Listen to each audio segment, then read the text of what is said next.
The sun on Negafushi Island is relentless. It warms the white sand and turns the sea into a shifting jewel. For tourists, this is paradise. For Nega, it is a prison. He watches the world from a small barred window. The same sun that lights up visitors casts long dark shadows in his cell. From his window, he sees the donies bobbing on the water. He used to be on one of those boats. Now the island's beauty is a cruel joke. It surrounds him, beautiful and vast, but it holds him here. He and Noga were not brothers by blood. Nega's father had married Noga's mother when they were just small boys. But the word stepbrother never felt right. They were simply brothers. They shared everything. They slept in the same small room, their mats side by side on the floor. They learned to swim together in the calm lagoon, splashing and shouting until their mothers called them in for dinner. They looked different. Nega was taller and darker, Noga slighter with lighter eyes, but their hearts seemed to beat to the same rhythm.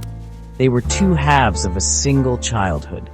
Their lives were woven into the fabric of the island. They helped Nega's father mend his fishing nets, their small fingers clumsy at first, then quick and skilled. They raced each other along the shoreline, leaving fleeting footprints in the wet sand. Noga was the quiet one, the thinker. He would sit for hours, carving small animals from pieces of driftwood. Nega was the active one, always needing to move, to climb, to swim. He protected Noga. If other boys teased Noga for his quiet ways, Nega was always there, a fierce defender. Their bond was known to everyone on the island. As they grew into young men, their connection remained strong. They worked together on the fishing boats, their movements synchronized and sure. They knew what the other was thinking without needing to speak. When they saved enough money, they bought a small, old boat together. It was their pride. They painted it bright blue and named it the Brothers. It represented their shared future, a life they would build together on this small patch of land surrounded by the endless ocean.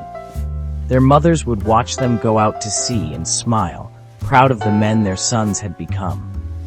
People on the island saw them as one entity, Nega and Noga.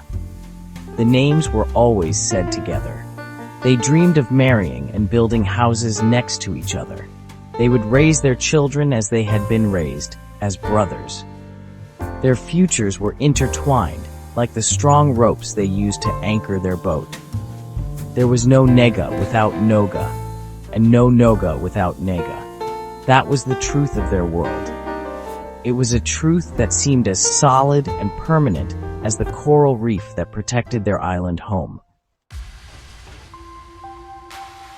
It started with a word.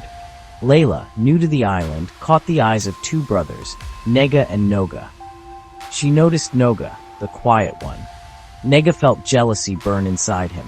One evening, Noga shared Layla had agreed to walk with him. Nega's jealousy turned to anger. Harsh words were exchanged. The air thickened with resentment. In a moment of anger, everything changed. The sea remained calm, but their world was shattered. The island was in shock. News travels fast in a small place. People gathered on the beach, faces full of disbelief. Nega sat beside his brother's still body, silent as the tide crept in. The sunset, once beautiful, now felt like a terrible omen. The trial was short. Nega confessed, his voice empty. He was sentenced to life in the island jail, within sight of where it all ended. Every day, Nega relives that moment.